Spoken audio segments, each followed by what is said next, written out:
5 ಗ್ಯಾರಂಟಿಗಳನ್ನ ಜಾರಿ ಮಾಡತಕ್ಕಂಥ ಆದೇಶವನ್ನ ಮಾಡಿದೆ. ಇದು ಮೇ 20, 2020. ಅದಾದ್ಮೇಲೆ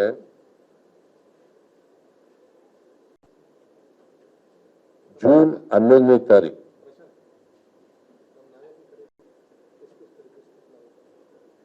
ಶಕ್ತಿ ಯೋಜನೆಯನ್ನ ಜಾರಿ ಕೊಟ್ಟ. ನಿಮ್ಗೆಲ್ಲ ಗೊತ್ತಿದೆ 5 ಗ್ಯಾರಂಟಿಗಳು ಯಾವ್ಯಾವು ಅಂತಕ್ಕಂಥದ್ದು ಕೂಡ ಗೊತ್ತಿದೆ. ಒಂದು ಶಕ್ತಿ, 2ನೇದು ಅನ್ನಭಾಗ್ಯ, 3ನೇದು ಗೃಹಜ್ಯೋತಿ, 4ನೇದು ಗೃಹಲಕ್ಷ್ಮಿ, 5ನೇದು ಯುವ ನಿಧಿ. ನನಗೆ 1 ವರ್ಷದ ನಮ್ಮ ಆಡಳಿತ ನನಗೆ ತೃಪ್ತಿಯನ್ನ ತಂದಿದೆ, ನಮ್ಮ ಪಕ್ಷಕ್ಕೆ ತೃಪ್ತಿಯನ್ನ ತಂದಿದೆ, ನಮ್ಮ ಹೈಕಮಾಂಡ್ಗೆ ತೃಪ್ತಿಯನ್ನ ತಂದಿದೆ.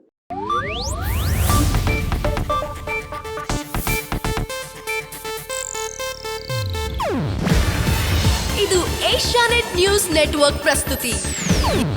ನೀವು ನೋಡ್ತಿದ್ದೀರಾ ಏಷ್ಯಾನೆಟ್ ಸುವರ್ಣ ನ್ಯೂಸ್.